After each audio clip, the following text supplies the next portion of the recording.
దురితంబునకు నెల్ల తొడరి మమకారములు అది అరిది మమతలకు తొడయడి ఆశలు.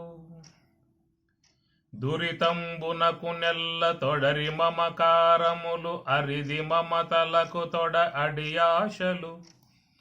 గురుతైన ఆశలకు కోరికలు జీవనము. గురుతైన ఆశలకు కోరికలు జీవనము. పరగనన్నిటికి లంపటమే కారణము. కడు అడుచు సొరనేల కాళ్ళు కడుగగనేల కడలేని జన్మ సాగర మీద నేల. తుదలేని లంపటము దుఃఖహేతువు దుఃఖ మొదులైన తాపముల కుండగా చోటు. తుదలేని లంపటము దుఃఖహేతువు దుఃఖ మొదులైన తాపముల కుండగా చోటు. పదిల మగు తాపంబు ప్రాణ సంకటములు. పదిల మగు తాపంబు ప్రాణ సంకటములు. ఈ మదము పెంపునకు తన మనసు కారణము. కడు అడుచు సొరనేల కాళ్ళు కడుగగనేల కడలేని జన్మ సాగర మీద నేల. వెలయు తన మనసునకు వెంకటేశుడు కర్త బలిసి ఆతని తలచు పనికి తాగర్త. వెలయు తన మనసునకు వెంకటేశుడు కర్త బలిసి ఆతని తలచు పనికి తాగర్త. తలకొన్న తలపులివి దైవ మానుషముగా. తలకొన్న తలపులివి దైవ మానుషముగా. తలచి ఆత్మేశ్వరుని తలపంగవలదా.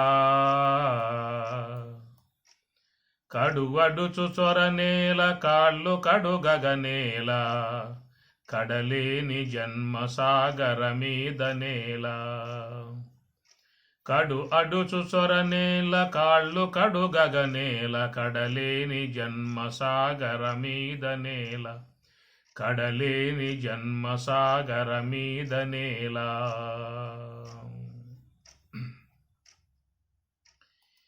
ఓమిత్యేకాక్షరం బ్రహ్మ అగ్నిర్దేవతా బ్రహ్మ ఇత్యార్షం. గాయత్రం ఛందం పరమాత్మం స్వరూపం సాయుజ్యం వినియోగం. ఆయాతు వరదా దేవి అక్షరం బ్రహ్మ సంహితం. గాయత్రీ ఛందసా మాతేదం బ్రహ్మ జుషస్వమే. యదహ్నాతు కురుతే పాపం తదహ్నాతు ప్రతిముచ్యతే. యద్రాత్ర్యాత్ కురుతే పాపం తద్రాత్ర్యాత్ ప్రతిముచ్యతే. సర్వవర్ణే మహాదేవి సంధ్యా విద్యే సరస్వతి. సంధ్యా విద్యే సరస్వతి. యదహ్నాత్ కురుతే పాపం తదహ్నాత్ ప్రతిముచ్యతే. యద్రాత్ర్యాత్ కురుతే పాపం తద్రాత్ర్యాత్ ప్రతిముచ్యతే. యత్ అహ్నాత్ కురుతే పాపం. యత్ ఏ అహ్నాత్ అహ్నం అంటే రాత్రి పగలు. యత్ అహ్నాత్ కురుతే పాపం ఏ పగటి పూట నేను పాపకార్యాలు చేస్తూ ఉన్నానో తత్ అహ్నాత్ ప్రతిముచ్యతే ఆ పగటి పూటే మొత్తం కూడా పోవునుగాక, తుడిచిపెట్టుకుని పోవునుగాక. పగటి పూట చేసిన పాపం పగటి పూటే పోవాలి. యత్ రాత్ర్యాత్ కురుతే పాపం తద్రాత్ర్యాత్ ప్రతిముచ్యతే. రాత్రిపూట చేసిన పాపాలు మరి ఆ రాత్రిపూటే పోవునుగాక అనే విధానముగా ఇక్కడ అమ్మవారిని ప్రార్థన చేస్తున్నటువంటి విధానం. ఏమి మరి పగటిపూట చేసే పాపాలు పగటి పూటే పోవాలి, రాత్రిపూట చేసే పాపాలు రాత్రిపూటే పోవాలి అనేటువంటి విధానముగా అట్లాగా పోయేట్లయితే మనకెంత బాగా ఉండే విధానం ఉంటుంది చెప్పండి. ఎవరికి కూడా పాపాల విషయంలో భయమే లేదు. ఏమి పగటిపూట చేసినా పగటిపూటే పోతాయి, రాత్రి చేసినవి రాత్రిపూటే పోతున్నాయి. కాబట్టి ఇంకా మరి ఈ ప్రకారంగా మరి ఎవరికి పోతాయి? మనకే పోతాయా, అందరికి పోతాయా? అంటే మనం గాయత్రి మహామంత్రాన్ని అధ్యయనం చేస్తున్నాం కాబట్టి, గాయత్రి మాతను ఉపాసిస్తున్నాం కనుక మన వరకు ఒకవేళ ఈ విధముగా పగటిపూట పాపాలు పగటిపూట పోయే విధానం, రాత్రిపూట చేసిన రాత్రిపూట పోయే విధానం అనేటువంటివి మరి ఈ విధంగా చూసినట్లయితే, ఎవరైతే ఈ జూములో పాల్గొని గాయత్రి మహామంత్ర ఉపన్యాస శ్రవణం చేస్తున్నారో మరి వాళ్ళ వరకు ఆ విధంగా పోయే అవకాశాలు ఉన్నట్లుగా మనం భావించుకోవాల్సి ఉంటుంది. కాబట్టి ఈ వార్త విన్నట్లయితే ఇంక అధిక శాతంలో మనకు జూములో పాల్గొనే అవకాశాలు ఉంటాయి అనుకుంటా. బ్రహ్మాండంగా ఉంటాయి. ఇది ప్రచారం చేయండి అయ్యా, మా జూములో మా చక్కగా గాయత్రి మహామంత్ర పఠనం చేస్తూ ఉన్నాము. తత్కారణంగా దాంట్లో ఎవరైతే ఈ విధముగా గాయత్రి మహామంత్రాన్ని అధ్యయనం చేస్తూ ఉంటారో, శ్రవణం చేస్తారో వాళ్ళకి రాత్రిపూట చేసేయి రాత్రిపూటే పోతాయి, పగటిపూట చేసేయి పగటిపూటే పోయే విధానం ఉంటుంది అనేటువంటిదిగా ఉన్నట్లయితే చాలా అందరూ కూడా సంతోషించే విధానముగా ఉంటుంది. ఇతర మత అంటే మనకు పక్కన ఉన్నటువంటి క్రైస్తవ మతం వాళ్ళు కూడా ఇట్లాగే చెప్పుకునే విధానం ఉంటుంది. చెప్తాడు ఫాదర్, నాయనా నువ్వేం భయపడమాక, ప్రభువు ఉన్నాడు. నువ్వు ఏ పాపాలు చేస్తావో పగటిపూట రా, నా దగ్గరికి రా, నాకు చెప్పావంటే నేను ప్రభువులో చెప్పేస్తాను. అట్లా నీ పాపాలన్నీ కూడా మొత్తం పోతాయి. ఒకవేళ రాత్రిపూట చేసిన పాపాలే ఉంటాయి అనుకో, పొద్దున్నే వచ్చేసాయి. పగటిపూట చేసిన పాపాలు ఉన్నాయనుకో, సాయంత్రం పూట వచ్చేసి నాకు చెప్పావని చెప్పానంటే నేను ప్రభు వారికి విన్నవిస్తాను. తత్కారణంగా నువ్వు చేసిన పాపాలన్నీ కూడా మొత్తం పోతాయి అనే విధానముగా మరి ఆల్రెడీ అక్కడ పాయింట్ ఆరంభం అయి ఉన్నది. కాబట్టి లోకంలో ఈ క్రైస్తవం ఎక్కడ పడ్డా వ్యాప్తి అవుతా ఉంది నాడు. అన్ని వర్ణాల వాళ్ళు బ్రాహ్మణులతో కూడా దాడి చేరిపోతా ఉన్నారు. బ్రాహ్మణ అయ్యవార్లు కూడా క్రైస్తవంలో చేరిపోతా ఉన్నారు. ఇక బలిజ, కమ్మ, నాయుడు ఇవన్నీ ఉన్నాయి కులాలు ఎందరూ కూడా మరి ఆ యొక్క మతంలో చేరిపోయే విధానంగా కనబడతా ఉన్నది. ఒకటే ఉందలే, ఒక కులం ఏముంది, అందరూ దాంట్లో ఈనాడు క్రైస్తవం భారతదేశంలో విస్తృత స్థాయిలో విశ్వరూపం చూపిస్తూ ఆ గ్రామాలు మొత్తం మారిపోతూ ఉన్నాయి. ఏమిటాయా అని చెప్పానంటే, ఇప్పుడు మన దాంట్లో ఏమున్నది, ఎవరు చేసిన కర్మ వారు అనుభవింపక ఎవరికైనా తప్పదన్నా అని మనం పాడుతా ఉన్నాం. కనుక నువ్వు చేసిన పాపను అనుభవించాల్సిందే, అనేక జన్మలు దాల్చాల్సిందే. కనుక ఆయా జన్మలలో ఆ పాప పుణ్యాలను నువ్వు సుఖ దుఃఖాల రూపంగా అనుభవించాల్సి వస్తుంది అనే విషయముగా ఇటు హైందవ సిద్ధాంతం చెబుతున్నటువంటి మాట. మరి వాళ్ళేం చెబుతూ ఉన్నారు, అయ్యా అసలు నీకు జన్మే లేదు ఇంకా ఏమి, దాంట్లో మీరు చూసినట్లయితే పుట్టుకలు ఒప్పుకోరు, జన్మ సిద్ధాంతం అక్కడ లేదు. ఇదే ప్రప్రథమం విశ్వంలోకి వచ్చావు, పుట్టావు, ఈ దేహం పోయిన తర్వాత మళ్ళీ పుట్టే విధానం లేదేక. అందుచేత నీకున్నదే ఈ పాపాలు ఏమన్నా అట్లాగే ఉండిపోతాయేమో, ఇబ్బంది పడతావు.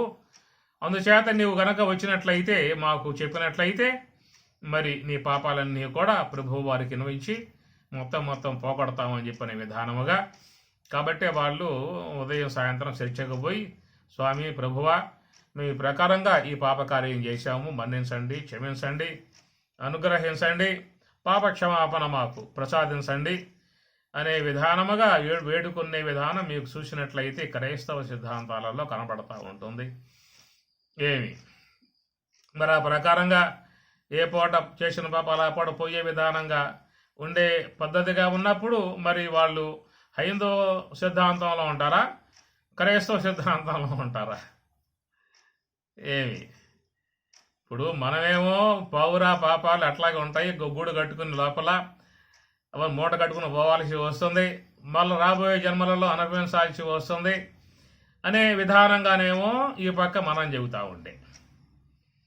మరి ఆ ప్రక్క వాళ్ళేమో లేదయ్యా అంత అబద్ధం అంతా చెప్పేది వాళ్ళు, మా ప్రభు పవర్ఫుల్ దేవుడు, ఏమి కలియుగ దేవుడు, ఏమి కొత్త దేవుడు అందుట్లో, అందుచేత మా దేవుడి వద్ద ఈ పాపాలు ఏమి సాగే అవకాశాలు లేవు, నీకేం భయం లేదు, నువ్వు కనుక వచ్చేసావంటే మాకు చెప్పేసాయి నువ్వేం పాపాలు చేశావో మొత్తం నీకు నువ్వు పోగొట్టే విధానం చేస్తామని చెప్పనేదిగా అక్కడ ఉన్న విషయం. మరి ఆ ప్రకారంగా పోయే విధానంగా ఉందా లేక ఈ విధంగా పోని విధానంగా ఉందా అన్న సిద్ధాంతం ముఖ్యంగా మనుషులు గ్రహించాల్సి ఉంటుంది. భ్రమలో ఉన్నావు అనుకో, ఆయన ఏదో పోగొడుతూ ఉన్నాడని చెప్పని అన్నాడు అని చెప్పన్న ఉద్దేశంతో ఇంకా బాహాటంగా చేసావనుకో, రేపు ఒకవేళ ఈ పొయ్యేవి లేవనుకో, అప్పుడేమవుతుంది పరిస్థితి? ఈ పూట ఆయన చెప్పిన మాటలు నమ్మేశావు, మేము పాపాలు పోగొడుతున్నామని చెప్పి నమ్మేసేసావు. అందుచేత భరోసాతో నువ్వు ఇంకా ఎక్కువ శాతం చేయరాని పాపాలు చేసుకుంటూ పోయావనుకో, ఒకవేళ ఈ పోయిన విధానం కాకపోతే ఆనాటి పరిస్థితి ఏమిటి అనే విషయం ప్రతి ఒక్కరూ గమనించుకోవాల్సిన అవసరము అదనమాట. అందుచేత మరి హైందవ సిద్ధాంతం అని చెప్పనే మాట కంటే కూడా ఆర్య సిద్ధాంతం అని చెప్పి అనొచ్చు, లేదా ఋషి సిద్ధాంతము, ఆర్య సంస్కృతి లేదా వేద సంస్కృతి, ఈ విధముగా చెప్పేటువంటిది అనాదిగా ఉన్నటువంటి విధానం. వేదములు అనాది అన్నారు, ఎప్పటి నుంచో వస్తూ ఉన్నాయి. భగవద్గీత అనే గ్రంథం ఆవిర్భావమయ్యి ఇప్పటికీ 5000 ఏళ్ళు అయ్యింది. కృష్ణ భగవానుల వారు కలియుగాంతంలో ఆ గీతా ప్రబోధం చేయటం కారణముగా 5000 ఏళ్ళు అయింది భగవద్గీత వచ్చి. ఇంకా దానికంటే ముందే అనాదిగా ఉన్నటువంటివి ఉపనిషత్తులు, వేదములు. మిగతా సిద్ధాంతాలన్నీ కూడా ఇటీవల కాలంలో అవి లోకంలోకి ప్రవేశించాయి. ఏమి అందువల్ల మన వేదానికి ఎవరయ్యా మూలం అని చెప్పినట్టు ఈశ్వరుడు అని చెప్పి అన్నారు. ఈశ్వరుడు అనగా ఈశ్వర ప్రోక్తం వేదం అని చెప్పి అంటారు. ఒక వ్యక్తిగా చెప్పే విధానం కాదు కాబట్టి వేదములు అపౌరుషేయములు అని చెప్పి అన్నారు. అయితే ఈనాడు మనం లోకంలో చూసే సిద్ధాంతాలన్నీ కూడా ఒక్కొక్క వ్యక్తిని ఆసరాగా చేసుకుని వచ్చినటువంటి సిద్ధాంతాలు. బుద్ధుడు లేక బౌద్ధం లేదు, జీనుడు లేక జైనం లేదు, మహమ్మద్ లేక మహమ్మదీ మతం లేదు, క్రీస్తు లేక క్రైస్తవం లేదు. ఇవన్నీ కూడా ఇటీవల కాలంలో ఇప్పుడు మనం చెప్పుకునేటువంటి 2021 అనేటువంటి డేటు ఎవరది? మనం చెప్పుకునే డేట్ ఎవరది? జీసస్ క్రీస్తు జనించి అని చెప్పి అంటాం కదా, క్రీస్తు శకం అని చెప్పని. కనుక 2000 ఏళ్ళు అయ్యింది జీసస్ క్రీస్తు ఈ లోకంలోకి వచ్చి. దాని తర్వాత వచ్చిన వ్యక్తి మహమ్మద్ పైగంబర్. ఆయన దేహం సాధించిన తర్వాత ఇంకా 500 ఏళ్ళు అయింది ఇప్పుడు ఈయన వచ్చి మహమ్మద్ పైగంబరు. అప్పటి నుంచే మనకు మహమ్మదీ మతం లోకంలోకి వచ్చింది. దానికంటే ముందు బౌద్ధం ఉన్నది, జైనం ఉన్నది. కాబట్టి ఈ ప్రకారం చూసినట్లయితే ఇటీవల కాలంలో వచ్చినటువంటి సిద్ధాంతాలు ఆయా వ్యక్తులను ఆసరాగా చేసుకుని ప్రవేశించినటువంటి ఈ మతములు అనబడేటువంటివన్నీ కూడా. కాబట్టి మరి మూలతత్వాన్ని ప్రబోధింపజేసేటువంటి విధానం మనకి వేదములలో ఉన్నటువంటి తాత్విక సిద్ధాంతము. కనుక వేదమును ప్రామాణికంగా చేసుకుని ఉన్నటువంటి గ్రంథములు మొత్తం 6 దర్శనములు, షడ్ దర్శనములు, న్యాయ, వైశేషిక, యోగ, సాంఖ్య, ఉత్తర మీమాంస, పూర్వ మీమాంస అనేటువంటివి మొత్తం 6 దర్శనాలు మహాత్ములు అందించినటువంటి విధానము. కాబట్టి అన్నీ కూడా ముక్తకంఠముగా ఏక అభిప్రాయాన్ని చెప్పేటువంటివిగా ఉన్నాయన్నమాట. అది అందుచేత ఈ సమగ్ర విచారణ అనే చూసినట్లయితే మీకు హైందవ లేదా ఆర్య సిద్ధాంతమునందు మాత్రమే కనబడుతుంది తప్ప మిగతా వాట్లలో సమగ్ర సిద్ధాంతం అనేటువంటిది ఉండదు. ముఖ్యంగా జన్మ సిద్ధాంతం ఈ వేదం ఒప్పుకున్నది. జన్మ పరంపర అనే విషయాన్ని వేదం బోధిస్తూ ఉన్నది. యోనిం అన్యే ప్రపద్యంతే శరీరత్వాయ దేహినః స్థాణుం అన్యే ప్రపద్యంతే అనేటువంటి యొక్క విషయం మనం చూసినట్లయితే కఠోపనిషత్తులో వస్తుంది. కాటకవల్లిలో జన్మ సిద్ధాంత విషయాన్ని అక్కడ చెప్పడం జరుగుతుంది. అట్లనే భగవద్గీతలో కూడా జాతస్య హి ధ్రువో మృత్యు ధ్రువం జన్మ మృతస్య చ తస్మాదపరిహార్యార్థే నత్వం శోచితుం అర్హసి అని గీత బోధిస్తున్నటువంటి విషయము. జాతస్య జనించిన వానికి మృత్యు మరణము ధ్రువం నిశ్చయము అన్న. కాబట్టి పుట్టిన వానికి మరణం నిశ్చయము అనేటువంటి విషయం ఇది బాహాటంగా చెప్పాల్సిన అవసరం లేదు. ఎందుకని చెప్పానంటే అందరికీ తెలిసిన విషయమే. మనం చూస్తున్నాం లోకంలో మన కళ్ళ ముందు ఎంతోమంది వస్తూ ఉన్నారు, ఎంతోమంది పోతూ ఉన్నారు. ఇక మన విషయంగా చూసినట్లయితే ఎవరికి కూడా మనలో ఉంటా ఉన్న నమ్మకాలు ఏమి లేవు. మేము కూడా ఎప్పటికైనా పోవాల్సిందే అనేటువంటి విషయం అందరికీ కూడా మనసులో ఉన్నటువంటి విషయమే. అయితే ఏ పూట పోతాం అనే విషయం క్లారిటీ లేకపోయినా మొత్తానికి మాత్రం పోవాల్సిందే. అది మాత్రం కన్ఫర్మ్ టికెట్, దాంట్లో డౌటే లేదు. కాబట్టి పోవటం మాత్రం తథ్యము. రావటం అయ్యింది, పోవటం కూడా ముందు ముందు కాబోతుంది అనే విషయం లోకంలో అందరూ కూడా ఎరిగి ఉన్నటువంటి విధానమే. అయితే పోయిన తర్వాత రావటం అనే విషయం కాడే అందరికీ ఉన్నటువంటి డౌట్ అన్నమాట. ఏమి వచ్చాక పోవాల్సిందే, నా కళ్ళ ముందే ఎంతోమంది పోయారు కాబట్టి నేను కూడా ఆ కోవలోనే పయనించాల్సిన ఆవశ్యకత ఉన్నది అనే విషయంలో ఎవరికి డౌట్ లేదు. కానీ పోయిన తర్వాత రావటం అనే విషయంలో మాత్రమే అందరికీ డౌట్ అన్నమాట. ఏమయ్యా మళ్ళా పుట్టుక అని చెప్పి అంటూ ఉన్నారు. ఎవరు చూశారు? ఎవరైనా పోయిన వాళ్ళు ఏమో వచ్చి చెప్పారా? మేము ఇట్లా పోయామయ్యా పలానా సమయంలో, అందువల్ల పోయిన తర్వాత ఇట్లా అయ్యింది అనే విధానముగా మళ్ళా వచ్చేవరని మీకు ఏమన్నా ఆ యొక్క ఆజుకి చెప్పారా అనే ప్రశ్నలు కూడా ఆరంభమవుతూ ఉంటాయి. అయితే మనకి పునర్జన్మ విషయం యొక్క విధానములో చాలా ఉదాంతాలు ఉన్నాయి. చాలామంది జనించిన తర్వాత పూర్వజన్మ స్పృహ కలిగి వాళ్ళు ఆ యొక్క చిన్నతనంలోనే ఇంట్లో వాళ్ళకి బయట వాళ్ళకు కూడా ఇట్లా పలానా గ్రామంలో నేను పుట్టడం జరిగింది, అక్కడ దేహం సాలించి ఇక్కడ మళ్ళీ నేను పుట్టాను అనే విషయాలు చెప్పినప్పుడు సందేహం కలిగి ఆ పిల్లవాడిని తీసుకుని ఆయా గ్రామాలకు పోయినప్పుడు ఆ గ్రామంలో ఆ అబ్బాయి ఈ గృహం నాది, ఈ ఇంట్లో ఉన్నటువంటి వాళ్ళు ఇక్కడ ఉండేవాడిని, ఇక్కడ నేను శయనించేవాడిని, ఇక్కడ నా పొలం ఉన్నది అనేవన్నీ కూడా ఇలాంటి చెప్పిన దాఖలాలను మనం చూస్తూ ఉన్నాం. దాన్ని బట్టి పునర్జన్మ సిద్ధాంతం ఉందనేటువంటి యొక్క విషయం దాన్ని బట్టి కొంత మనం గమనించుకోవాల్సి ఉంటుంది. ఇది ఒక మాట అన్నమాట. అటనే భగవద్గీత 4వ అధ్యాయంలో కూడా స్వామివారు బహూని మే వ్యతీతాని జన్మాని తవచార్జున అనే విషయంగా స్వామి చెబుతారు. బహూని జన్మాని వ్యతీతాని, నీకు నాకు అనేక దేహాలు గడిచాయి నాయన అన్నాడు స్వామివారు. మే నాకు తవ నీకు బహూని జన్మాని వ్యతీతాని, అనేక జన్మలు నీకు వచ్చాయి నాకు వచ్చాయి. నీకు రావటం కారణం ఏంటంటే నువ్వు చేసుకున్నటువంటి పాప పుణ్యాలు,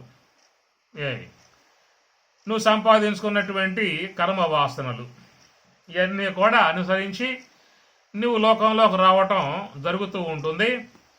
ఇక నేను ఈ లోకంలోకి రావటం అనే విషయంగా చూసినట్లయితే నేనేదో పాపుణ్యాలు చేస్తున్న విషయం కాదు. ఈ లోకంలో ఒక అవసరం పడి నేను లోకంలోకి వస్తూ ఉన్నాను. ఎందుకంటే ఈ లోకం మొత్తం నా అధీనములో ఉన్నటువంటిది, నా నిర్మాణములో ఉన్నటువంటిది.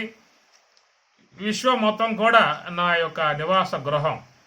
నేను నిర్మాణం చేసుకున్నా, అందముగా చేసుకున్నా. ఈ పంచభూతాత్మిక విశ్వమంతా నా అధీనములో ఉన్నది. అలా నిర్మాణాత్మకమై చేసినటువంటి యొక్క జగత్తులో ఏదన్నా అవాంఛనీయ సంఘటనలు వచ్చినప్పుడు వాడు సరిచేసే ఉద్దేశంతో నేను వస్తూ ఉంటాను.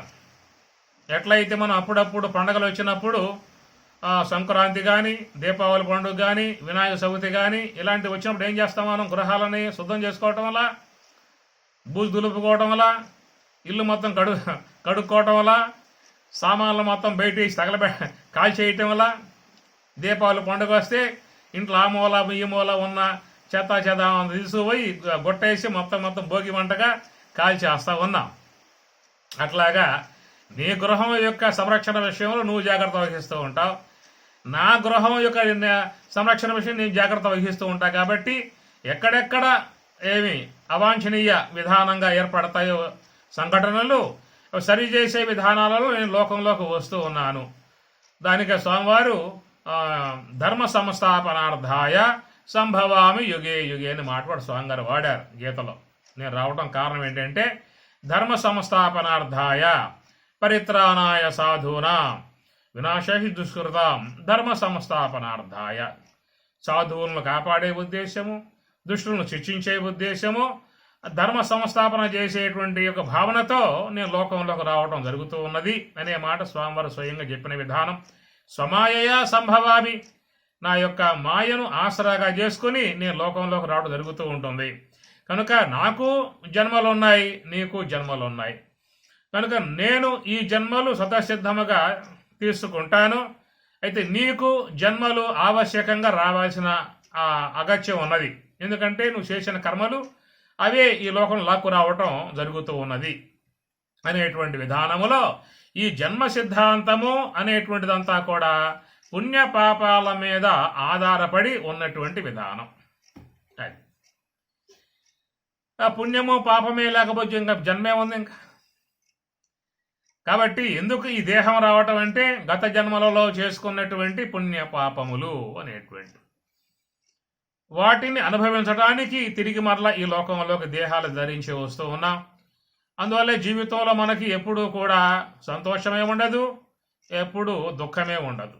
కాసేపు ఏడుస్తాం, కాసేపు నవ్వుతాం, కాసేపు ఎండ, కాసేపు వాన, కాసేపు ఇట్లాగా కాసేపు ఒక పూట రాత్రి, ఒక పూట పగలు. ఈ విధంగా మన జీవితంలో కూడా ఈ సుఖ దుఃఖాలు అనేవి కావడి కొండల్లాగా కదిలిపోతూ ఉంటాయి. కాసేపు ఏడుస్తూ ఉంటాడు, కాసేపు నవ్వుతూ ఉంటాడు. ఇట్లా లోకలందరూ కూడా చేస్తున్న పని. ఎందువల్ల ఈ ప్రకారముగా తెల్లగా రావటం అని చెప్పనంటే మరి పాపములు ప్రకోపించినప్పుడు దుఃఖములు వస్తూ ఉంటాయి, పుణ్యములు విజృంభించినప్పుడు సంతోషం కలుగుతూ ఉంటుంది. ఈ రెండింటి సమ్మేళనంగా మానవ జీవితం కొనసాగుతూ ఉన్నది. కాబట్టి తత్కారణంగా ఈ పాప పుణ్యములు అనేటువంటి విధానం. తెగదు పాపము తీరదు పుణ్యము నహి నహి కాలము నాటకము. అన్నమాచార్యుల వారు అద్భుతంగా గానం చేశాడు.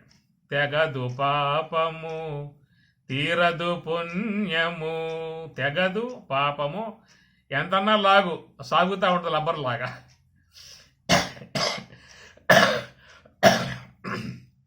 తెగదు పాపము ఏం తెగదు ఇంకా.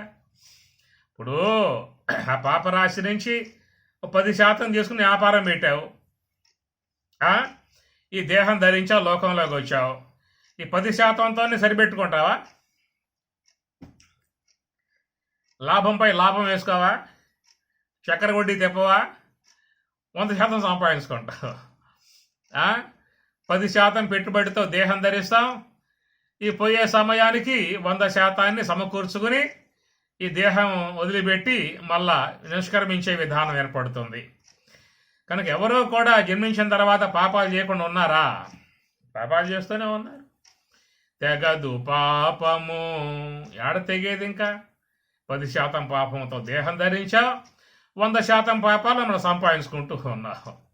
ఇంకేడ తెగేది ఇంకా, సాగుతానే ఉంటుంది ఇక. తెగదు పాపము తీరదు పుణ్యము. కాబట్టి పుణ్యం కూడా అదే తరహాగా ఉంటుంది. ఈ పుణ్య కార్యములు కూడా అడప ఏదో మనం చేసే విధానంగా చేస్తూ ఉంటాం. ఈ పుణ్య కార్యాలు చేయటం కూడా ఈ పాప భయంతోనే. ఈ పుణ్యకార్యములు ఇష్టం ఉండి కాదు. పుణ్యకార్యాలు చేయాలంటే డబ్బులు పోతాయి, దాన ధర్మాలు చేయాలి, యజ్ఞయాగాదులు చేయాలి, పూజలు చేయాలి, అభిషేకాలు చేయాలి, అర్చనలు చేయాలి, స్వాములకి ఏమన్నా దక్షిణలు పెట్టాలి. ఈ డబ్బులు పోయే విధానం వచ్చే విధానం చెప్పండి. అందువల్ల పోయే విధానంగా ఉంటుంది కాబట్టి మానవుడు ఎక్కువ శాతం ఆ మార్గంలో దిగడు. ఎవరో కొద్దిమంది కొంచెం పుణ్య సంస్కారంగా ఉన్నటువంటి వారు దైవ భావనతో, గురు భావనతో ఇట్లాగా పుణ్యకార్యములు చేసే విధానముగా ఉండే విధానం ఉంటుంది కాబట్టి అట్లా చేయటం కారణముగా కొంతవరకు పుణ్యం అనేది జీవితంలో సంప్రాప్తమవుతుంది. అది మన యొక్క సూక్ష్మ దేహంలో జమ అయ్యే విధానంగా ఏర్పడుతుంది. కనుక లోకంలో మానవులు ఎక్కువ శాతం పుణ్యం ఆర్జించే దానికంటే కూడా ఏమి ఎక్కువ శాతం పాపం అనే దాన్ని మాత్రమే ఎక్కువగా మానవుడు ఆర్జించే విధానంగా ప్రయాణం చేస్తూ ఉన్నాడు. కాబట్టి జీవితంలో పుణ్యం అనేది రావటం కంటే ఎక్కువ శాతం పాపం అనేది ఎక్కువ శాతంగా వస్తూ ఉంటుంది. అయితే పాపం ఎక్కువ శాతంగా రావటంలో గల కారణం ఏంటని చెప్పానంటే మరి లోన ఉన్నటువంటి ఆసురీ గుణాలు. ఏం అర్థం అవుతుందా? లోపల ఉన్నటువంటి ఆసురీ గుణాలు, సూక్ష్మ దేహంలో చేరి ఉన్న ఆసురీ గుణాలు. స్వామివారు అయితే చెప్పారు దైవీ గుణాలు, ఆసురీ గుణాలు రెండింటిని స్వామివారు గీత 16వ అధ్యాయంలో చెప్పినటువంటి సందర్భం. అయితే మనం ఈ దైవీ గుణాలకి ఎక్కువగా పెద్దపీట వేసి కూర్చోబెడుతూ ఉన్నామా, లేక ఆసురీ గుణాలకే ముందు పీట వేసి కూర్చోబెడుతున్నామా అని చెప్పానంటే అది ఎవరికి వారుగా విచారించుకోవాల్సిన అంశం. ఏం చెప్పాను? దైవీ గుణాలు, ఆసురీ గుణాలు. మనం వేసిన పీటలు మీద కూర్చుంది ఎవరు ముందుగా? దైవీ గుణాల, ఆసురీ గుణాల? కాబట్టి దైవీ గుణాలు వచ్చి కూర్చున్నా కానీ నెట్టేస్తాయి ఆసురీ గుణాలు, పోండి పెట్టుకని చెప్పేసి అని. ఈ ప్రకారంగా మన జీవితంలో ఎక్కువ కొనసాగేటువంటి వ్యవహారం అంతా కూడా ఆసురీ గుణాల వ్యవహారమే అన్ని చోట్ల నడిచే విధానం కనబడతా ఉన్నది.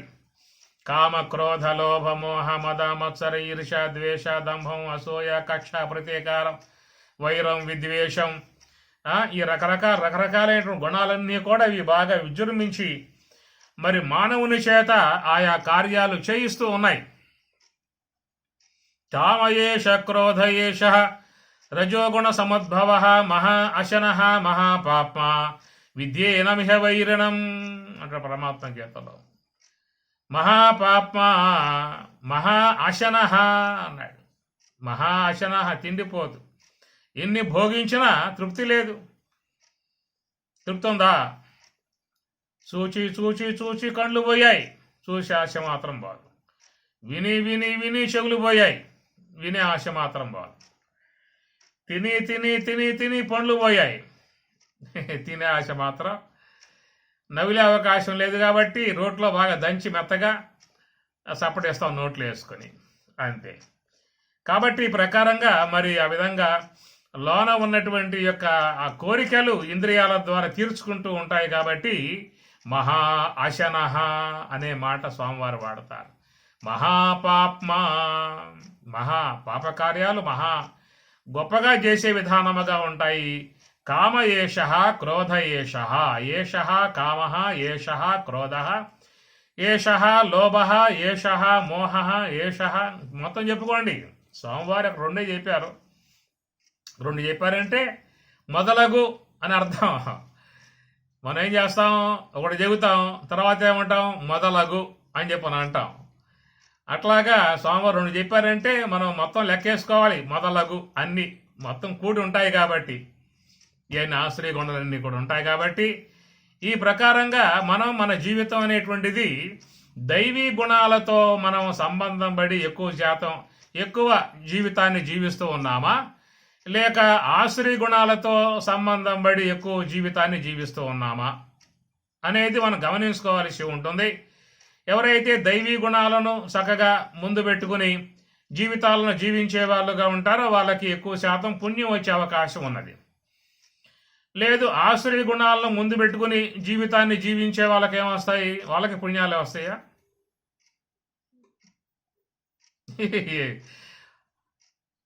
ఆశ్రయ గుణాలతో జీవిస్తే పుణ్యం వస్తుందని చెప్పి అన్నాం అనుకోండి, అందరూ సంతోషపడతారు, ఉప్పొంగిపోతారు. కాబట్టి ఈ ప్రకారంగా మరి చూసినట్లయితే మన వ్యవహారానికి ఏమిటయ్యా అంటే గుణాలే కారణం. సూక్ష్మ దేహం అంటే ఇంద్రియాత్మకం, జ్ఞానేంద్రియములు, కర్మేంద్రియములు, అంతరేంద్రియాలు అని చెప్పి అన్నాం కదా. ఏకోనవింశతి ముఖ, 19 ముఖాలతో ఉన్న సూక్ష్మదేహం. ఏమి ఈ 19 ముఖాలతో ఉన్న సూక్ష్మదేహం ఏమిటి చెప్పండి? జ్ఞానేంద్రియాలు, కర్మేంద్రియాలు, అంతరేంద్రియములు, ప్రాణవాయువులు మొత్తం చేరితే 19 ముఖాలు. జ్ఞానేంద్రియములు 5, కర్మేంద్రియములు 5, ప్రాణవాయువులు 5, 15 మనస్సు, బుద్ధి, చిత్తము, అహంకారం కలుపుకొని కఠోపనిషత్తులో ఆయన గారు ఏకోనవింశతి ముఖ, 19 ముఖములు అని అన్నాడు. మరి 19 ముఖములు కలిగి ఉన్నటువంటి యొక్క ఈ సూక్ష్మదేహం నడపబడటం అనేటువంటిది ఎవరి చేతులలో ఉన్నది? ఎవరి చేతులలో ఉన్నది అని చెప్పనంటే గుణాల చేతులలో ఉన్నది. గుణములు ఈడ్చుకుపోతా ఉన్నాయి. శక్నోతి హైవయస్సోఢుం ప్రాక్శరీర విమోక్షణాత్ కామక్రోధ ఉద్భవం వేగం సయుక్త సుఖీ నరః. ఎంత గొప్ప మాట గీతలో. శక్నోతి సమర్థుడో అని ఇప్పుడు అంటూ ఉన్నాడు ఇక్కడ. హైవయస్సోఢుం ప్రాక్శరీర విమోక్షణాత్ కామక్రోధ ఉద్భవం వేగం. కామ ఉద్భవ వేగం, క్రోధ ఉద్భవ వేగం, మోహ ఉద్భవ వేగం, అసూయ ఉద్భవ వేగం, ప్రతీకార ఉద్భవ వేగం, కక్ష ఉద్భవ వేగం, విద్వేష, ఎన్ని గుణాలు విజృంభించినప్పుడు మనం ఆగగలమా? తమాయించుకొని ఉండగలమా? ఎంత ప్రజ్ఞ కలిగి ఉన్నా, ఎంత విజ్ఞత కలిగి ఉన్నా, ఎంత ఆధ్యాత్మిక అధ్యయనం చేసి ఉన్నా, ఎంత తాత్విక వేత్తలము, తత్వజ్ఞానులమని పేరుగాంచి ఉన్న ఆ సందర్భాలు వచ్చినప్పుడు లాక్కుపోతాయి. యతతో హ్యపి కౌంతేయ పురుషశ్చ విపశ్చితః ఇంద్రియాని ప్రమాధీని హరంతి ప్రసవం మనః. యతతో హ్యపి కౌంతేయ పురుషశ్చ విపశ్చితః. విపశ్చితులు అనగా పశ్చితః అని చూస్తాం. విపశ్చితః బాగా ఎరిగి ఉన్నాడు, విజ్ఞత కలిగి ఉన్నాడు, వివేకం కలిగి ఉన్నాడు, కొంత ఆధ్యాత్మికత పరిచయం కలిగి ఉన్నాడు. ఈ ఉన్నప్పటికీ కూడా సందర్భములు అనుసరించి ఇంద్రియాలు వాటిల్లో కలిగేటువంటి యొక్క వేగానికి వాళ్ళు కూడా వెళ్ళిపోయి ఆ కార్యములు చేసే విధానమే అయిపోతుంది. ఎందుకంటే లోన సూక్ష్మదేహములో వెనకాల చేరి ఉన్నటువంటి గుణాలు ఇంద్రియాలను మహావేగముగా లాక్కుపోతాయి. ఏమి వాయు నావ ఇవాంభస యన్మనస అనువిధీయతే తదస్య హరతి ప్రజ్ఞాం తత్ అస్య హరతి ప్రజ్ఞాం. మానవునిలో వ్యక్తిలో ఉన్నటువంటి యొక్క ఏ ప్రజ్ఞ అయితే ఉన్నదో ఆ ప్రజ్ఞ హరించి వేయబడుతుందట. మన ప్రజ్ఞావంతులమే, పెద్దవాళ్ళమే, ఎంతో అనుభవం గలవాళ్ళమే, ఎన్నో జాగ్రత్త పడేటువంటి వాళ్ళమే. అనేక విషయాలు ఎవరికైనా చెప్పాల్సి వస్తే కూడా బాగా చక్కగా విడమరిచి ఆ చెప్పే విధానం గలవాళ్ళమే. కానీ మందాక వచ్చినప్పుడు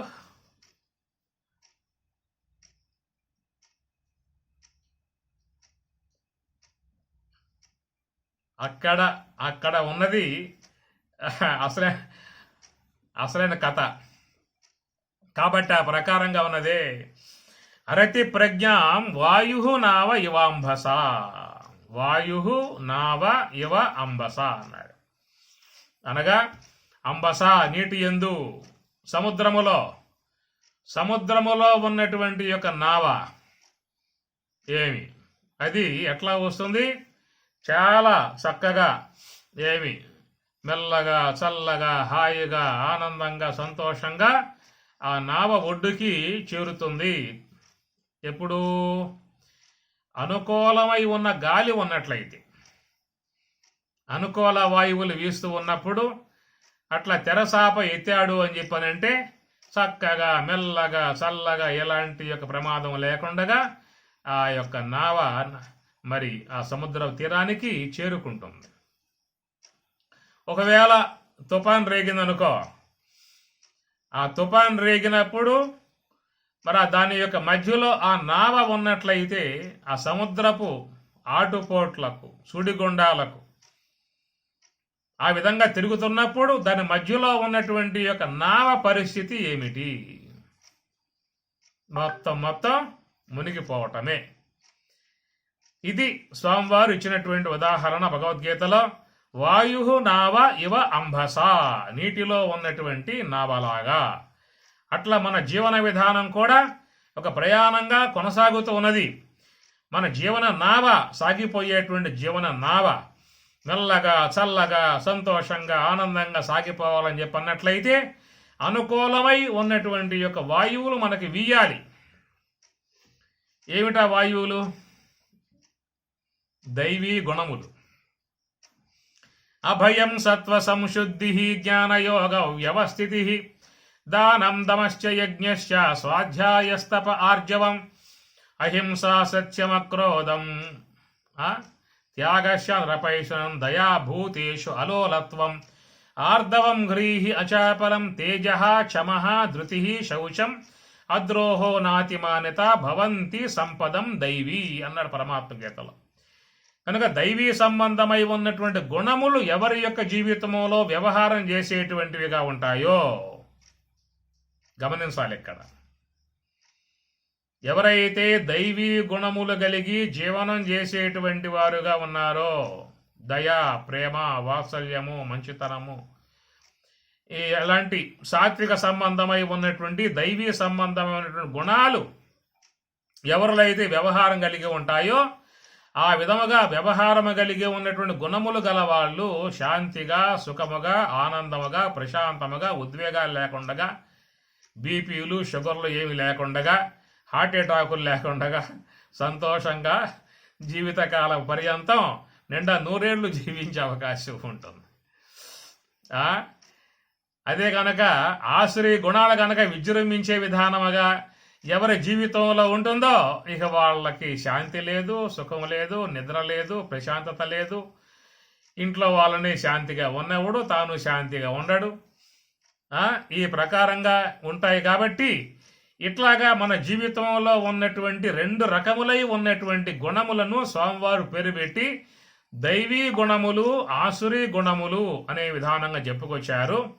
కాబట్టి దైవీ గుణములు అనేవి చెప్పినట్లయితే ఎవరైతే మనస్సుని హంస యొక్క ఆశ్రయంలో నివృత్తి మార్గంలో పయనిస్తూ శుద్ధ సాత్వికతను పొందుతారో, ఈశ్వరానుగ్రహమును పొంది ఈశ్వరత్వమును పొంది ఉన్నటువంటి వాళ్ళల్లో ఉండేటువంటివి దైవీ గుణములు. ఇది గమనించాల్సిన అంశము. ఎవరైతే హంస యొక్క ఆశ్రయం ద్వారా నివృత్తి మార్గములో పయనించి ఈశ్వరారాధన కూటస్థ అక్షర వచ్చేదే కాబట్టి ఆ యొక్క హంస యొక్క మార్గములో ఈశ్వరారాధన చేస్తారో అట్టి వారు ఆసురి తత్వమగు అవిద్య, అజ్ఞానం జయిస్తారు. కాబట్టి ఆసురి సంబంధమై ఉన్న అవిద్య, మూలా విద్య కారణదేహాన్ని జయించడం కారణముగా వారిలో శుద్ధ సాత్విక విద్య ఆవిర్భావం కావడం కారణముగా వారిలో ఈశ్వరత్వం శేషిస్తుంది. కనుక ఈశ్వరత్వం ఉన్నటువంటి వాళ్ళల్లో ఆసురీ గుణాలు పరిపాలన చేస్తాయా? ఎందువల్ల? ఈశ్వరుని వద్ద దైవీ గుణాలే ఉంటాయి. కనుకట్టి తత్వజ్ఞానులై ఉన్నటువంటి మహాత్ములు మరి దైవీ గుణములు కలిగి ప్రశాంత జీవితమును బ్రహ్మానందముతో ఉండే విధానం ఏర్పడుతుంది. సద్గుణంబులెల్ల సంఘంబులై వచ్చి అసుర రాజతనయునందు నిలచి పాచి చనవు విష్ణుబాయని విధమున నేడు దగిలి వృండు నిర్మలాత్మ. భాగవతం చెప్తున్నమాట. ఎవరైనా ప్రహ్లాదుడు ఏం చెప్పారు? సద్గుణంబుల సంఘంబులై వచ్చి అసురరాజ తనయునందు నిలచి పాశి చనవు విష్ణుబాయని విధమున. ఆయన ఎంతెంత సోహంభావ ధ్యానముతో శ్రీమన్నారాయణుణ్ణి పరమేశ్వరుణ్ణి గట్టిగా పట్టుకుంటూ ఉన్నాడో అట్లా పట్టుకోవడం కారణముగా ఈ దైవీ గుణాలన్నీ కూడా ఆయన్ని పట్టుకున్నాయి. ఈయనేమో ఈశ్వరుణ్ణి పట్టుకున్నాడు, ఈ దైవీ గుణాలేమో ఈయన్ని పట్టుకున్నాయి అన్నమాట. పాశి సనవు విష్ణుబాయని విధమున. కాబట్టి ఆయన చక్కగా శుద్ధ సాత్వికమై ఉన్నటువంటి ఈశ్వరత్వాన్ని ఆయన పట్టుకున్నాడు. మలిన సాత్వికమై ఉన్నటువంటి జీవత్వాన్ని ఎవరు పట్టుకున్నారు? పక్కింటి వాళ్ళ. అది గమనించాల్సిన అంశం. కాబట్టి మలిన సాత్వికమై ఉన్నటువంటి యొక్క జీవత్వమును పట్టుకున్నాము. ఆ పట్టుకోవడం చేత మలిన సాత్వికమై ఉన్నటువంటి ఈ ఆశ్రయ గుణాలు మనల్ని పట్టుకున్నాయి గట్టిగా. అవిద్యా సంబంధమై ఉన్న జీవత్వాన్ని మనం పట్టుకుంటే ఆశ్రయ సంబంధమై ఉన్న గుణాలు మనల్ని పట్టుకున్నాయి, ఈడ్చుకుపోతా ఉన్నాయి. అందుకే స్వామి చెప్పింది, ఏం చెప్పారు? కామక్రోధ ఉద్భవం వేగం సయుక్త సుఖీ నర. కామ ఉద్భవ వేగం, క్రోధ ఉద్భవ వేగం అవి వచ్చినప్పుడు ఆ వేగానికి ఎవరో కూడా తట్టుకుని నిలబడగలిగే అవకాశాలేమి లేవు. విజృంభించాయా అంటే ఎంతటి వాళ్ళని కూడా తీసుకుపోయి అమాంతముగా అవి ఆ పరిస్థితుల్లో ఆ ప్రభావాల్లో పడేసేటువంటివిగా ఉంటాయి. మహామహా గొప్ప గొప్ప తపో సంపన్నులు కూడా ఈ గుణాలకు లోనయ్యారు. మనం ఎంత చెప్పండి, ఇంకా పెద్ద పెద్ద తపస్సు చేసినటువంటి యొక్క వాళ్ళు కూడా మరి చూసినట్లయితే హిరణ్యకశిపుడు గొప్ప తపస్సు చేశాడు, కానీ ద్వేష గుణముతో ఆయన కాస్త అసువులు బాసి వెళ్ళిపోయాడు.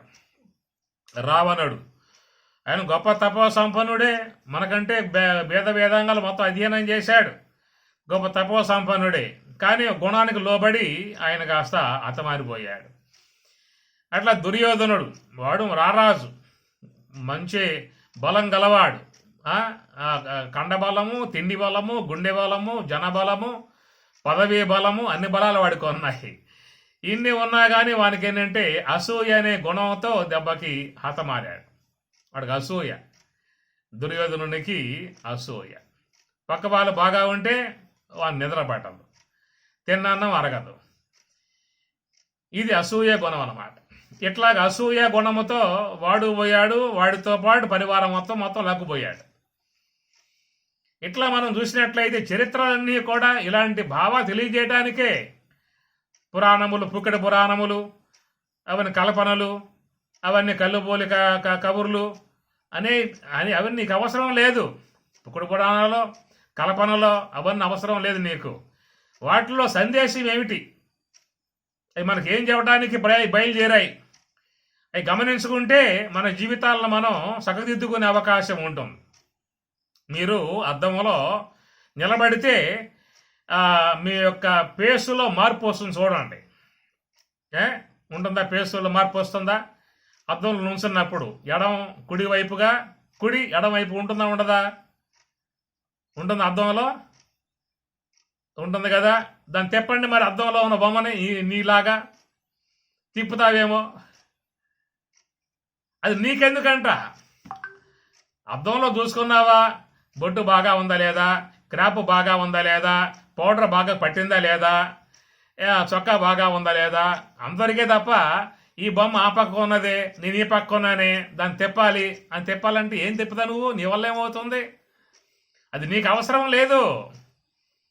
అట్లా పురాణ భాగాలలో కూడా నీకు లభించే అంశాలు గమనించు. అవి గమనించి జీవితం నడుచుకున్నావు అని చెప్పానంటే నువ్వు బాగుపడే అవకాశం ఏర్పడుతుంది. ఒక్కొక్క గుణానికి మహామహా యోధులు కూడా బలైపోయారనేటువంటి సందేశం ఇవ్వటానికే ఆ పురాణాల యొక్క ఉద్దేశం. వాడు సింహబలుడు, బలశాలి అయినా ఏమైపోయాడు? భీముని యొక్క చేతిలో సాగు దెబ్బలు తిని చివరికి ఉక్రోషంతో భీముడు వాని యొక్క పొట్ట చీల్చి ఆ పొట్టలో తలకాయ పెట్టి వాడు కాళ్ళు పెట్టి అమ్మగారులు ఎట్లా చపాతీ పిండి కలుపుతారో అట్లా వాడు మాంసం ముద్దనే కలిపాడ పడేశాడు వాడు భీముడు కాస్త కోపావేశంతో. అంత కోపం వచ్చింది వాడు చేసిన పనికి. కాబట్టి ఈ ప్రకారంగా లోకమంతా చూసినట్లయితే గమనించండి, ఈ గుణాలకు లోబడి గుణాలు ఏ పక్కకు లాకపోతూ ఉంటే ఆ పక్కకల్లా పోతా ఉన్నారు, మహామహా ప్రమాదాల్లో పడతా ఉన్నారు.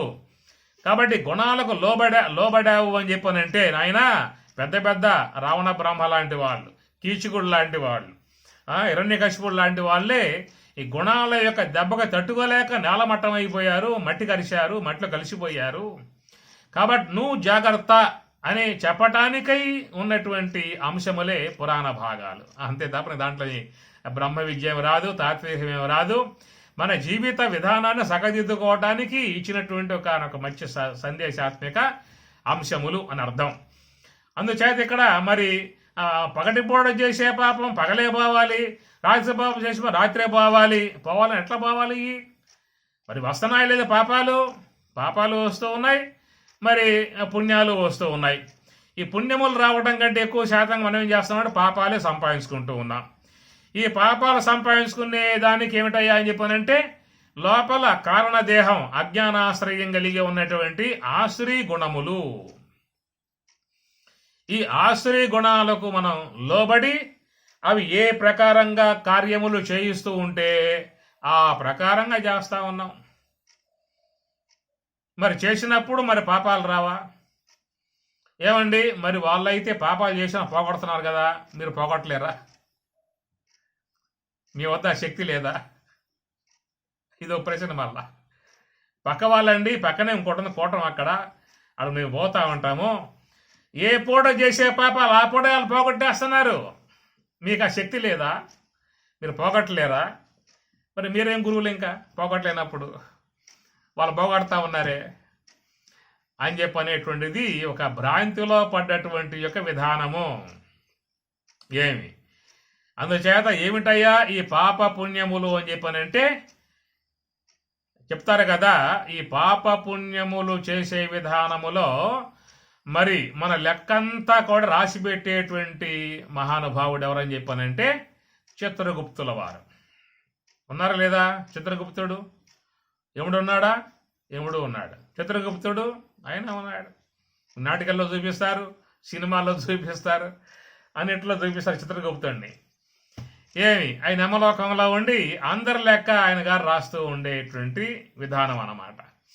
దానికి మన వాళ్ళు ఒక వ్రతాన్ని కనిపెట్టారు. ఏమిటా వ్రతము అంటే చిత్రగుప్త వ్రతం అదనమాట. నవగ్రహాలు చుట్టూ పెట్టి మధ్యలో చిత్రగుప్తుడిని యమధర్మరాజుని పెట్టి ఆ వ్రతాన్ని ఆచరించాల్సి ఉంటుంది. ఆ ప్రకారంగా వ్రతం అంతా అయిన తర్వాత చివరిలో మరి కొంత అయ్యవార్లకి గోదానమని భూదానమని ఇలాంటివన్నీ కొన్ని ఉంటాయి. అవన్నీ కూడా దానం చేయాలి. దాంట్లో విశేషముగా ఉన్న దానం ఏమిటని చెప్పానంటే చిత్రగుప్తుని వద్ద మరి ఒక తాళపత్రం చిట్టా ఉంటుంది కదా, తన పెన్ను ఉంటుంది.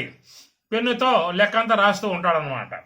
అందుచేత మనం ప్రధానంగా మరి ఆ తాళపత్రం లాంటి విధానముగా బంగారపు రేకుని తయారు చేయించాలి. ఒక బంగారంతో పెన్నును కూడా తయారు చేయించాలి. 2 కేజీలతో తాళపత్రము, 1 కేజీన్నరతో బంగారపు పెన్ను అట్లాగా తయారు చేసి చక్కగా మీరు కనుక స్వరాజ్యాస్త్రం దానం చేసినట్లయితే చిత్రగుప్తుడు మెచ్చుకొని పాపాలు మాత్రం పోగొడతాడు.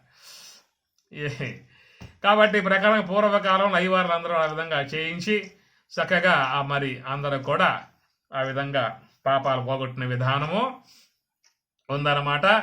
మరి ఈ వ్రతం మీకు తెలుసో తెలియదో కానీ తెలుసుకున్నట్లయితే మీరు చూడండి, సిద్ధం చేసుకోండి. 3.5 కేజీ బంగారం అంతవరకు ఇంకేం లేదు. 2 కేజీలేమో తాళపత్రమును, 1 కేజీన్నర ఏమో పెన్ అన్నమాట. అంతే, ఇంకేం పెద్దగా లేదులేండి. చేసి దానం చేశారని చెప్పానంటే యమలోకంలో చిత్రగుప్తుడు మెచ్చుకొని మీ చిట్టాలో ఉన్నటువంటి పాపం అంతా మొత్తం డిలీట్ చేసేస్తాడు, మొత్తం పోగొట్టేస్తాడు. పుణ్యం మాత్రమే ఉంటుంది కాబట్టి మీరు 1 వే నేరుగా స్వర్గం వెళ్ళిపోవచ్చు. అంతే, ఇక నరకానికి పోయే అవసరం ఇంకేం లేదు. ఇక దానం చేశారు కదా 3 కేజీల బంగారాన్ని, వెళ్ళిపోవచ్చు. ఈ విధంగా ఉన్నటువంటి వ్రతాలు ఉన్నాయనుకోండి. సరే, ఇవన్నీ కూడా పుణ్యకార్యములు, దైవ కార్యములు. ఇట్లా అన్న కాస్త దాన ధర్మాలు చేస్తావు కాబట్టి నీ పుణ్యం వచ్చే మార్గం ఉంటుంది కాబట్టి అట్లాగా చేయించే విధానం లోకంలో ఉంటుంది. లేకపోతే నువ్వేం చేయవు కదా. అందువల్ల అట్లాగా మంచి కార్యములు చేయించడానికి కొన్ని కొన్ని విషయాలు ఏవో ఉంటాయి అనుకోండి, అది పక్కన పెట్టేద్దాం. తర్వాత దీంట్లో చిత్ర అంటే బొమ్మ, గుప్తం అంటే దాయటం. చిత్ర అంటే బొమ్మ. మనం జీవితంలో ఏవేవి చూసామో, ఏవేవి తిన్నామో, ఎవరితో మాట్లాడామో, తిట్టామో, కొట్టామో, తీసుకున్నామో, ఇచ్చామో, ఈ మొత్తం ముద్రలన్నీ కూడా మన యొక్క మనస్సు లోపల, సూక్ష్మదేహం లోపల ప్రింట్ అయి ఉంటాయి. కనుక మన యొక్క సూక్ష్మదేహముకు మనస్సే చిత్ర గుప్త అన్నారు. గుప్త అంటే భద్రంగా దాయటం, చిత్ర అంటే బొమ్మలు. ఒక్కసారి కనుక నువ్వు కనుక అట్లాగా అవలోకనం చేసావనుకో, నీ చిన్నప్పటి నుంచి 1వ క్లాసు నుంచి ఏమేమి చేసావో, ఏ ఘనకార్యాలు చేసావో, ఎంత గొప్ప కార్యాలు చేసావో, ఎలాగ వ్యవహరించావో మొత్తం మనసు లోపల అట్లా పిక్చర్ రాదా, మనకి సినిమా రాదా, మొత్తం వచ్చేస్తాయి. ఒక్కసారి చూడండి. కావాలంటే ఎవరెరుగకున్న ఈశ్వరుడెరుగడా అన్నారుగా వేమన యోగి. ఎవరెరుగకున్న ఈశ్వరుడెరుగడా. ఎందుకని చెప్పానంటే ఆ ఈశ్వరుడు కాలస్వరూపుడు. ఏమి కాలాన్ని అతిక్రమించి కాలం లేని సమయంలో నువ్వు చేయగలవా? ఎవరు ఉన్నా లేకపోయినా నువ్వు చేసే ప్రతి కార్యం కాడ కాలం అనేది ఉన్నది. ఆ కాలస్వరూపుడే ఈశ్వరుడు. ఆయనకు తెలియకుండా ఏది కూడా ఉండదు. కాబట్టి నీకు కావాలంటే ఆయన చూపిస్తాడు. నీ యొక్క సూక్ష్మదేహంలో ఎన్నైతే మొత్తం పడ్డాయో ముద్రలు, సందర్భం వచ్చిందా అంటే మొత్తం నీకు చూపిస్తాడు. పిక్చర్ అంతా మొత్తం చూపిస్తాడు, సినిమా మొత్తం చూపిస్తాడు. అట్లాగా మన సూక్ష్మదేహంలో మొత్తం ప్రింట్ అయిపోతా ఉన్నాయి. సూక్ష్మదేహముకు మనస్సు లోపల ప్రింట్ చేయకుండా ఏమన్నా చేసే అవకాశాలు ఏమన్నా ఉంటే కొంచెం ట్రై చేయండి. సూక్ష్మదేహానికి తెలియకుండా చేయగలగాలి ఒకటి. అట్లా చేసే అవకాశాలు ఏమైనా ఉన్నాయా ఆలోచించండి. ఒకవేళ సూక్ష్మదేహానికి తెలియకుండా చేసే అవకాశాలు లేవండి అనే భావం ఉన్నట్లయితే రెండవ ఆప్షన్, సూక్ష్మదేహంలో ప్రింట్ కాకుండా చేయండి, ముద్ర కాకుండా చేయండి. రెండో ఆప్షన్. అది కుదరదు అని చెప్పని అంటారా? మూడో ఆప్షన్, సూక్ష్మదేహంలో పడ్డటువంటి యొక్క ముద్రలు చెరిపేయండి, అంతే, దట్స్ ఆల్. ఇప్పుడు బ్లాక్ బోర్డు ఉంది అనుకోండి, దాని మీద రాసావు కదా, చెరిపేస్తున్నావు కదా, అట్లాగా సూక్ష్మదేహంలో పడగానే చెరిపేసావనుకో ఇక ఏ సమస్య లేదు. ఇక ఒకవేళ ఈ ఫాదర్ లాంటి వాళ్ళు చెప్తారు కదా, వాళ్ళు పాపాలు బాగొడతామని చెప్పేసి అని, అది చెప్పటం వల్ల క్రైస్తవ విధానంగా చర్చల్లో వాళ్ళు, నాయనా నువ్వేం భయపడమాక, యథేచ్ఛగా చేసుకో, నిర్భయంగా చేసుకో, ఏమి పగటిపూట చేస్తే సాయంత్రం వచ్చేసి, రాత్రిపూట చేస్తే పొద్దున్నే వచ్చేసి మాకు చెప్పేసావు అనుకో మేము పోగొట్టేస్తాం. అంటే ఏమిటి? వాడి సూక్ష్మదేహములో ఉన్నటువంటి యొక్క ముద్రలు చెరిపివేయగలిగితే అవి పోగొట్టేసిన విధానమే అవుతుంది. అట్లా చేయగలడా? చేయగలుగుతాడు ఆయన ఏమన్నా? సూక్ష్మదేహంలో పడ్డ సంస్కారములు అంటారు. సంస్కారములు అవి పుణ్య సంబంధమై ఉండవచ్చు, పాప సంబంధమై ఉండవచ్చు, చేయరాని కార్యములై ఉండేటువంటి ముద్రలు ఉండవచ్చు, ఉత్తమ విధానమై ఉన్న ముద్రలై ఉండవచ్చు. ఈ రెండింటి యొక్క సంబంధమై ఉన్నటువంటి యొక్క ముద్రలు మొత్తం కూడా సూక్ష్మదేహంలో పడిపోతా ఉన్నాయి. ఎవరికి తెలియకుండా చేయగలిగిన అమ్మ నాన్నకు తెలియబడకపోయినా, సొసైటీలు ఎవరికి తెలియబడకపోయినా, ఎవరికి ప్రభుత్వానికి కూడా తెలియబడకుండా చేసినా చేయవచ్చు. ఇంట్లో వాళ్ళకి తెలియదు, ఈదులో వాళ్ళకి తెలియదు, బంధువులకి తెలియదు, స్నేహితులకి తెలియదు, ప్రభుత్వానికి తెలియదు, ఎవరికి తెలియదు, తనకు తెలియదా? లోపల పడ్డాయిక ముద్రలు సూక్ష్మదేహంలో. గురువు గారు శిష్యుల్ని పిలిచాడు. అది సమ్మర్ అన్నమాట, వేసవికాలం. ఎవరో భక్తులు వస్తూ బుట్ట మాడి పండ్లు పట్టుకొస్తే శిష్య బృందాన్ని పిలిచాడు. మొత్తం ఒక 10 మంది 20 మంది ఉన్నారు వాళ్ళు. స్వామి గారు తల చక్కగా మాగి ఉన్నటువంటి రసాల పండ్లు అన్నమాట. ఈ రసాలు తలా ఒక పండు చేతికిచ్చి, నాయనలారా ఎవరు చూడకుండా ఉండే చోటికి పోయి తినరా అండిరా అని చెప్పి అన్నాడు గురువు గారు. ఇంకా పరమానందం వీళ్ళకి చక్కగా ఆ కాయ తీసుకున్నారు, గబగబా పోయారు. చెట్టు సాటున ఒకడు, పుట్ట సాటున, దుప్పి సాటున, ఆకు సాటున ఇట్లా కూర్చుని చక్కగా దాన్ని బాగా అట్లా నమిలి మెత్తగా చేసుకుని జురుకున్నాడు. రసాలు మొత్తం జురుకున్నాడు, తాగేశాడు. మొత్తం టెంకి మొత్తం చీకి చీకి చీకి చీకి చీకి తెల్లగా వచ్చేదాకా చీకేసి ఆ టెంకి పట్టుకొచ్చి గురువు యొక్క సమ్ముఖాన పెట్టి, స్వామిగారు ఇదిగో మీ ఆజ్ఞ పాటించా. మొత్తం ఒకటి సప్పడించేసా. దాంట్లో ఇంకా రసం ఇంకేం లేదే కదా, దాంట్లో మొత్తం తెల్లగా వచ్చింది టెంకి. చూసుకోండి, కావాలంటే మీ ఆజ్ఞ పాటించా స్వామి అని చెప్పి అన్నాడు. ఇట్లా అందరూ కూడా బాగా కమ్మగా ఆ జుర్రుకొని రసాలు బాగా చీకి చీకి చీకి ఆ టెంకి పట్టుకొచ్చి స్వామివారి సమ్ముఖాన పెట్టి, స్వామి మీ ఆజ్ఞ మేము పాటించాం స్వామి, ఎంతో గొప్ప వాళ్ళం మేము అని చెప్పి నిదానముగా వాళ్ళు గురువు గారితో విన్నవించుకున్నారు. ఒక్కడు మాత్రం ఆ పండు తినకుండా పట్టుకొచ్చాడు. ఏమిరా నువ్వు తినలేదేమిరా పండు, నీకు షుగర్ ఉందా, ఏం తినలేదు పండుని. అందరూ బాగా జుర్రుకుని బాగా చీకి చీకి చీకి చీకి పట్టుకొచ్చి గురువుగారికి గింజల్ని దక్షిణగా పెట్టారా, నువ్వేం పండు పట్టుకొచ్చావు అని చెప్పని అడిగాడు. అడిగితే ఆ శిష్యుడు చెప్పాడు, స్వామివారు మీరు చెప్పింది ఏమిటి చెప్పండి, ఎవరికి తెలియకుండగా తినమన్నారు కదా మీరు, మరి ఎవరికి తెలియకుండగా అని చెప్పి అన్నప్పుడు మరి దేవుడు ఆయన చూస్తున్నాడు. ఎవరు ఎరుగ కొన్న ఈశ్వరుడు ఎరుగడా నువ్వు చెప్పిన మాటే కదా. కాబట్టి దేవుడు తెలుసుకుంటూ ఉన్నాడు కాబట్టి, చూస్తూ ఉన్నాడు కాబట్టి మరి మీ ఆజ్ఞను పాటించే అవకాశం లేదు స్వామి, అందువల్ల ఆ కాయ మళ్ళీ మీకే రిటర్న్ ఇచ్చేస్తున్నా, గురువు అర్పణం, మీరు తినడం కావాలని నాకు వద్దన్నాడు వాడు. అప్పుడు చెప్పాడు గురువు గారు, అరే నీకు అభ్యంతర బోధ, నేను చెప్పిన బోధ నీకు బాగా పట్టిందని చెప్పి అన్నాడు. ఆ ప్రకారముగా మరి కాలస్వరూపుడు ఈశ్వరుడు, కాలం లేకుండగా ఎవరు ఏ కార్యం చేసే అవకాశం లేదు, కాలుడు చూస్తూ ఉన్నాడు. అందుచేత ప్రతి ఒక్క కార్య సంబంధమై ఉన్న ముద్రలు సూక్ష్మదేహంలో ప్రింట్ అవుతూ ఉన్నాయి. ఎవరి యొక్క సూక్ష్మదేహం వాళ్ళకే ఉన్నది. ఏమి అందరి సూక్ష్మదేహం ఒకటేనా? ఎవరి సూక్ష్మదేహం వాళ్ళదేనా? అదే కదా మరి. ఇప్పుడు బ్యాంకులో అందరి డబ్బు ఉన్నప్పటికీ కూడా ఎవరి ఖాతా వాళ్ళకే ఉంటుందిగా, ఉంటుందా ఉండదా? అందరి డబ్బు బ్యాంకులోనే ఉన్నది, కానీ ఎవరి ఖాతా వాళ్ళ ఖాతా అన్నమాట. కాబట్టి నీ ఖాతాలో నువ్వు వేస్తే నీ ఖాతాలో ఉంటుంది, పక్క ఖాతాలో పోతుందా? నీ ఖాతాలో వేసింది. అట్లాగా విశ్వ బ్యాంకు పరమేశ్వరుడు, అన్ని లెక్కలు ఆయన దగ్గర ఉంటాయి, కానీ ఎవరి లెక్క వాళ్ళదే. నువ్వు చేసే పుణ్యం పక్క ఖాతాలోకి పోదు, పక్కవాడు చేసే పుణ్యం నీ ఖాతాలోకి రాదు. అన్ని ఖాతాలు వరల బ్యాంకు పరమాత్మే. కనుక ఎవరెవరు జన్మలెత్తినప్పుడు ఎవరెవరికి ఏమి రావాలో ఏమి ఇవ్వాలో అవన్నీ కూడా ప్రసాదించేటువంటి వాడు ఈశ్వరుడు. కాబట్టి ఈశ్వరుడిని ఏమన్నాం? కర్మ ఫల ప్రదాత అన్నారు.